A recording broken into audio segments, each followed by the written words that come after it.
Hi friends, முளைக்கீரை dosa எப்படி செய்கிறதுன்னு பார்க்கலாம் வாங்க. ஃபஸ்ட்டு முளைக்கீரையை வந்து நல்லா கழுவிட்டு மிக்ஸி ஜாரில் சேர்த்திக்கலாம். அது கூட 3 பல் பூண்டு, சின்ன வெங்காயம் 6, பச்சை மிளகாய் 2, சீரகம் 1 ஸ்பூன், கல்லுப்பு கொஞ்சம் சேர்த்துக்கலாம். இது தோசை மாவில் ஆல்ரெடி உப்பு இருக்கும், அதனால் கீரைக்கு அளவாக தேவையான அளவுக்கு உப்பு சேர்த்து நல்லா அரைச்சிட்டு அதை இட்லி மாவில் கலந்துக்கோங்க. நல்லா மாவில் கலந்துட்டு தோசை பதத்துக்கு கரைச்சிக்கலாம்.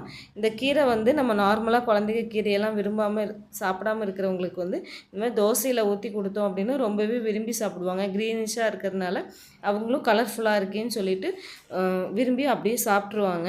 ஸோ நீங்கள் இந்த மாதிரி கீரை சாப்பிட முடியாத குழந்தைகளுக்கெல்லாம் இந்த மாதிரி செஞ்சு கொடுக்கலாம். நம்மளுமே இது சாப்பிடலாம், ரொம்பவே டேஸ்ட்டாக இருக்கும், சத்தானதாகவும் இருக்கும். அடிக்கடி நம்ம கீரையெல்லாம் வந்து இந்த மாதிரி தோசையில் மாவில் மிக்ஸ் பண்ணிவிட்டு தோசை ஊற்றி கொடுத்துடலாம். ஓகே ஃப்ரெண்ட்ஸ், நீங்களும் இதே மாதிரி ட்ரை பண்ணி பாருங்கள். மற்ற தோசை வெரைட்டிஸ் எல்லாமே நான் ஆல்ரெடி வீடியோவில் போட்டிருக்கேன், போய் பாருங்கள். அதோட லிங்க் டிஸ்கிரிப்ஷனில் கொடுக்குறேன். தேங்க்யூ.